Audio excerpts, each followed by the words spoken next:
Welcome back, future CPAs. This is the continuation of our video on partnership dissolution. Let's now proceed to problem solving. So problem number 1 is admission. Case number 1, assuming C is admitted by purchase of each of the original partners' interest and paid the partners, how much payment did A receive?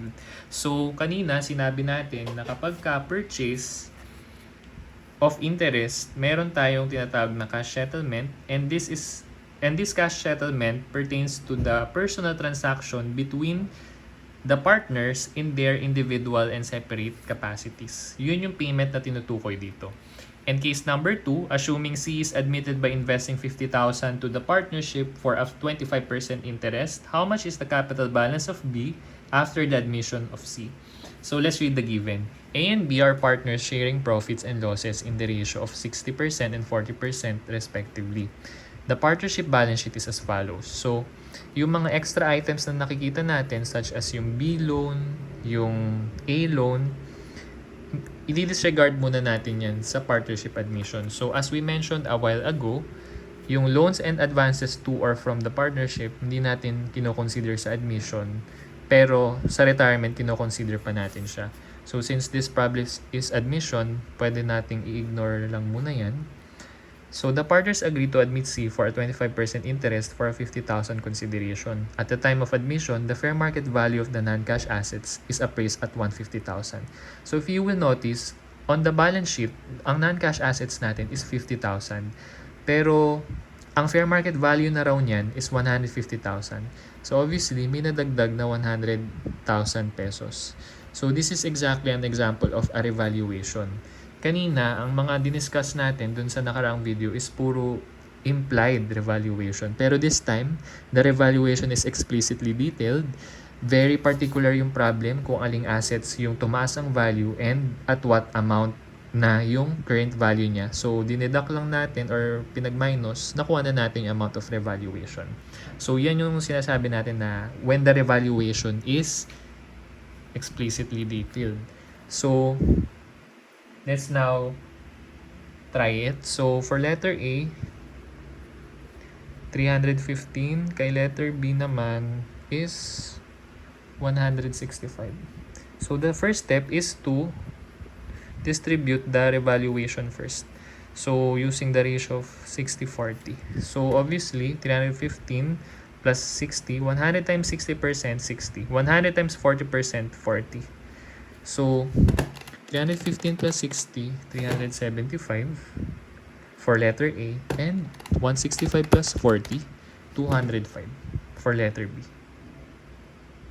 So, since 25% interest ang ibibigay natin kay C, let's record the transfer of capital. So, 25%, 25%. So, from A, 375 times 25%, 93,750. And from B, 205 times 25%, 51,250. So, ang total interest na makikredit kay letter C is 93,750 plus 51,250, 145,000.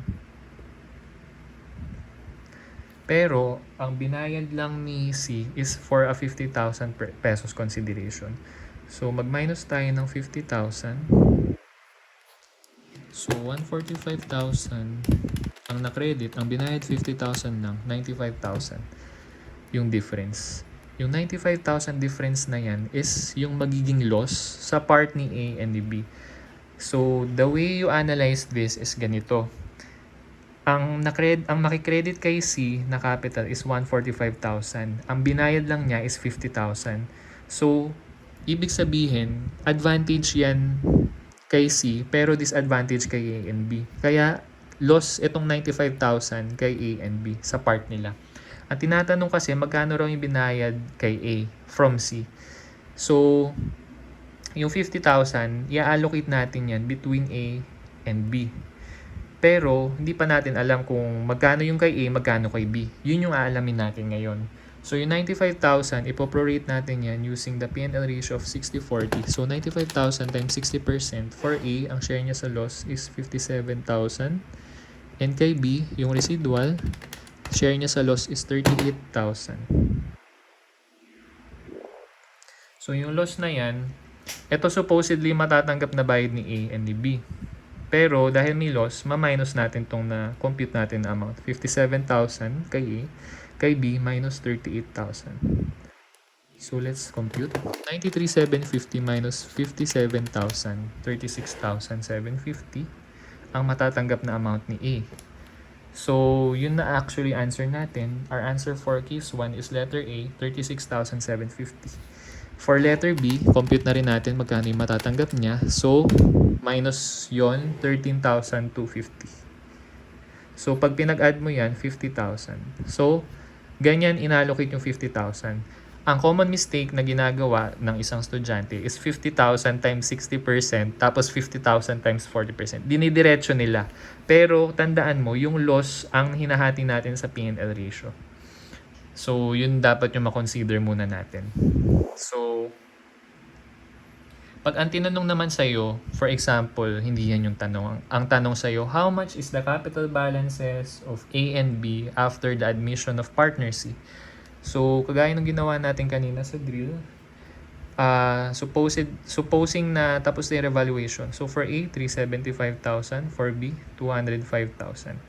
So, ita-times natin yan sa 1 minus, since 25%, 1 minus 25%, 1 minus 25%. So, ibig sabihin, from 100% nito, magiging 75% na lang yan. Kasi yung 25% interest ni A and B, ibibigay na nila kay C because of the purchase. So, let's compute. 375 times 75%, 281,250. 205 times 75%, 153,750. So, shortcut yan actually. Kung hindi naman yung payment yung tanong, ang tinatanong lang sa'yo ending capital balance, pwede nyo gamiting shortcut to. So, kay C, of course, dapat 75 plus 205 times 25. Dapat 145,000 kay C. So, dapat ang sum niyan is, check natin. 281,250 plus 153,750 plus 145,000, 580,000. So, pag ang tanong sa'yo is how much is the capital balances of A, B, and C after the admission of C? For A, 281,250. For B, 153,750. And for C, 145,000. So, case number 2, assuming C is admitted by investing 50,000 to the partnership for 25% interest, how much is the capital balance of B after the admission of C? So, tingnan natin. So, A, B, and C. So, for A, doon na tayo sa revalued amount. So, by the way, kapag ka explicitly detailed ang revaluation, same lang ng treatment, whether purchase or investment, in which nire-reflect muna natin amount ng revaluation dun sa old capital ni A and ni B, and then yung 375, yan na yung ire-reflect natin na capital bago yung admission ng new partner, which is si C. So, si C, ang in-invest niya is 50K. So, 375 plus 205, 580. Yan yung kanina. Pero dahil investment to, madadagdagan pa ng 50K. So, 630. So, that's your total contributed capital. So, pinag-usapan natin kanina na pagka-investment and kapag explicit revaluation, possible pa din sa investment or hindi. Dapat meron pa ring bonus method kung hindi man equal tong dalawang. So, ito equal, ito hindi. So, equal pa din, kaya yung 630, kokopyahin lang natin dito. Tapos, yung 630, ito times natin sa 25% na gusto na interest ni letter C, 157,500. So, yung difference nila between dun sa binayad niyang amount is 107,500. So, this is your contributed capital. This is your agreed capital. This is your bonus. So, kung i-analyze mo, 50K ang binayad ni C, pero sobra-sobra yung na-credit sa kanya na capital. So, ibig sabihin, advantage ni C, disadvantage ni A and B. So, pag disadvantage, negative yung bonus na yan. So, loss yan sa part ni A and B. So, ibabawas natin yan sa kanila by means of allocation based on their 60-40 capital ratio. 107,500 times 60%, 64,500 for letter A. 107,500 times 40%, 43,000 for letter B. So, minus yan. 375,000 minus 64,500, 310,500.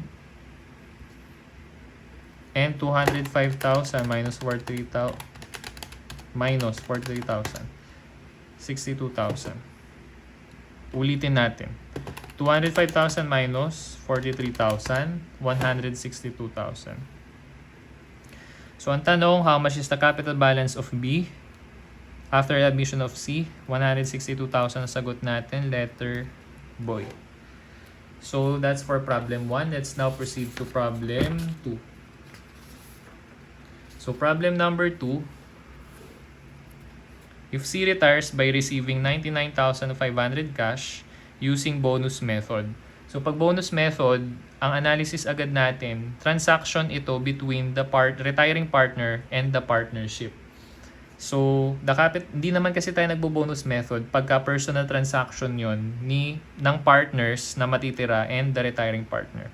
So, going back, the capital balances of A and B respectively after the retirement of C is, so let's read the given. A, B, and C are partners dividing profits and losses in the ratio of 20, 30, 50%. The 2024 balance sheet of the partnership before any profit allocation was summarized as follows. So, yan, meron tayo yan. Nakikita natin meron tayong mga extra account titles. Meron tayong C loan. So, since nakita natin sa liability side, liability siya ng partnership, ibig sabihin personal asset siya ng partner C. Next naman natin, A capital, B capital, C capital, C drawings. So, yung drawings, i-offset lang natin yan. So, 70 minus 6K plus 8K plus kasi personal asset siya ni C. So, let's compute. 70,000 minus 6,000 plus 8,000, 72,000. So, yung A 50, B 60, C 72, pwede na nating i-adjust. So, A, B, C. 50, 60, 72. So, next naman natin, the net income for the year amounted to 30,000. So, kanina sabi natin, kapag partnership dissolution, yung net income, pag retirement, i-distribute muna sa lahat ng partners. So, yun yung magiging treatment natin. The net income for the year amounted to 30,000.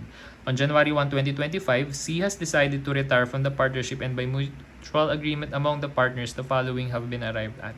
So, ito na naman yung tinatawag natin kanina na revaluation, which is explicitly detailed. Land amounting to 100,000 should be adjusted to its current value of 150,000. So, meron tayong madadagdag na 50K. Merchandise inventories amounting to 20,000 is considered obsolete and must be written off. So, pag written off, minus. So, minus 20K. Trademark is considered worthless and must be written off immediately before retirement of C. Pag tumingin tayo sa balance sheet, our trademark is 25,000. So, i-write off na daw. So, minus 25K. So, i-plus na rin natin yung net income natin na 30K. So, ibig sabihin, yung net income along with revaluation, pwede nating sama-sama na silang i-add. Dahil kung mapapansin natin on our lecture notes a while ago, whether net income or revaluation, parehas lang ng treatment. Pag admission, all partners lang siya i-distribute at pag retirement, sa lahat ng partners siya i-distribute. So, since same treatment lang, eto na siya. Pag-isahin na natin. So, 30 plus 50 minus 20 minus 25, 35,000.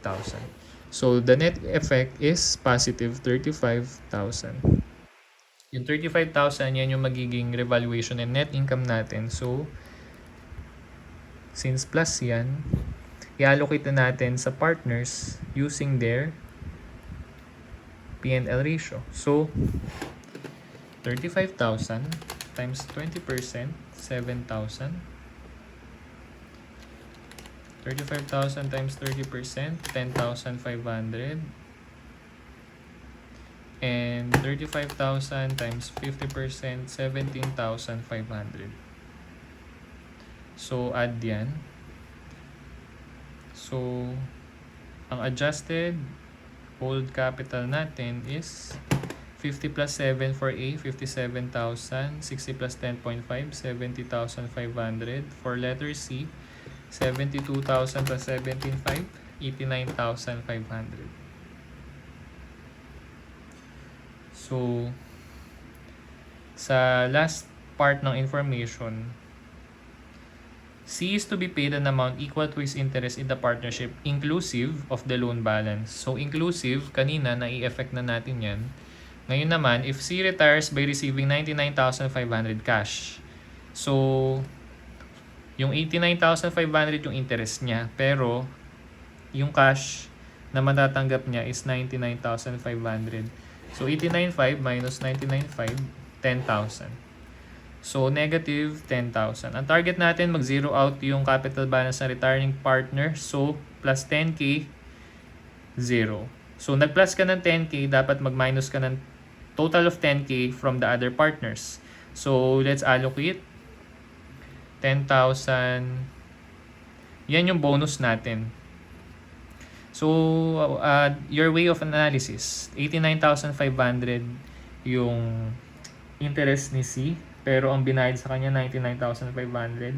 So, may advantage si C ng 10,000. Ibig sabihin magiging disadvantage yan sa ibang partner kasi nga bonus method. So, may sasalo ng bonus ni C, si A and si B yun, kaya minus. Allocate using the P&L ratio of A and B combined. So, 20 kay A, kay B 30, total is 50. So, for letter A, 2 over 5. Kay letter B, 3 over 5. So,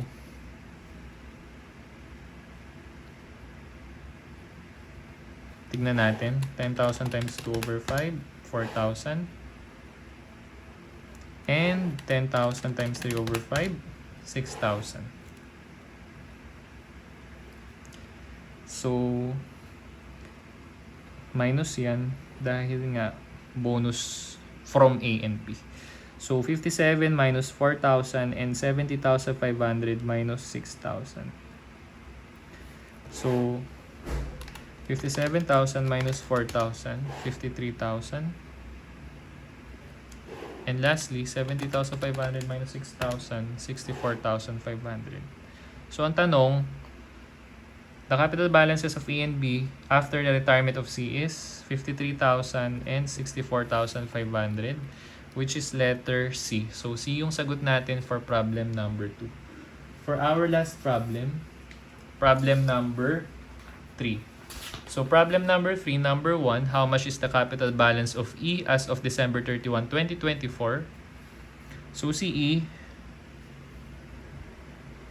sino ba yung ni-retire? So, number 2, how much is the balance of the liability to the estate of D as of December 31, 2029? So, si D yung namatay dito sa scenario na to.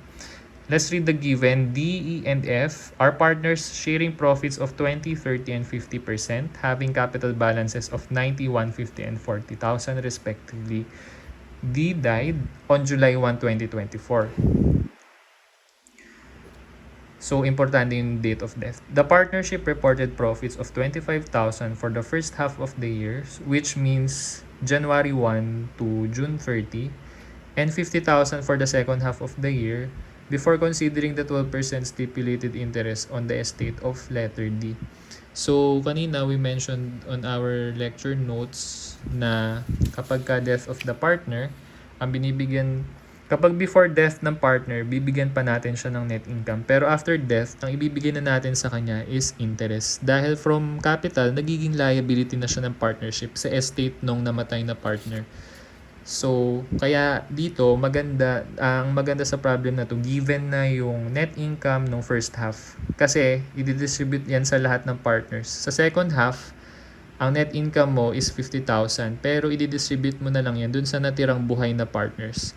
Dun sa namatay na partner, 12% interest nang ibibigay natin. At ang magiging basis natin is yung adjusted capital sa liability ng estate ni D after i-distribute yung net income na 25,000 ng first half of the year. So, let's try it. So, D, E, and F. So, for D, 90,000. For E, 150,000. For F, 40,000. 90 plus 150 plus 40, 280,000. So, net income before debt. So, 25,000 yung hatiin natin. Distribute using their P&L. So, 2, 3, 5. 25,000 times 20%, 5,000. 25,000 times 30%, 7,500.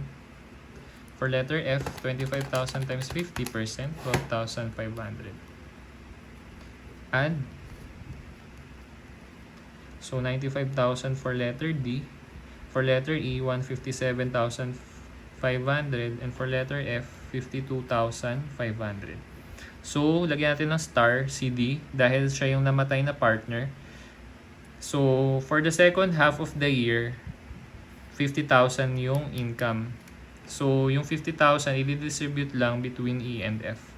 So, yung 50,000 net income after death of D dog or partner D, 50,000 times. So, ayan siya, 80% yan. Kay letter E, 3 over 8. And kay letter F, 5 over 8. So, 3 over 8, F, 5 over 8. So, 50,000 times 3 over 8, 18,750. 50,000 times 5 over 8, 31,250. So, kay E and F, yan yung ipa-plus natin na net income.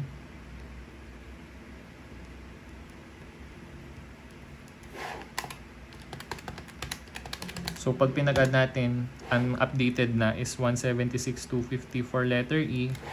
For partner F, 52,500 plus 31,250, 83,750. So, how much is the capital balance of E as of December 31, 2024?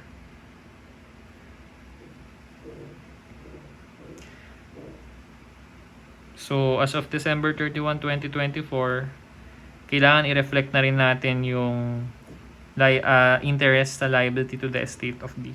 So, yung 95,000, yan yung magiging liability to the estate of D. Yan din yung magiging basis natin sa pag-compute ng interest. So, during second half of the year, so that's 6 over 12 times 12%, which is itong stipulated interest, times 95,000, ito yon. So, 95,000 times 12% times 6 over 12, 5,700. So, 5,700 yung i-add natin dito. 95,000 plus 5,700. So, 100,700. To answer the question number 1, how much is the capital balance of E as of December 31, 2024? So, si E pala, ito, yung isang partner na buhay pa. So, 176,250. Ang sagot natin. And number 2, how much is the balance of the liability to the estate of D as of December 2024? So, 100,700. So, those are the answers for problem number 3. And that concludes our problem-solving video for partnership dissolution. Don't forget to subscribe. And that's all for now, Future CPA.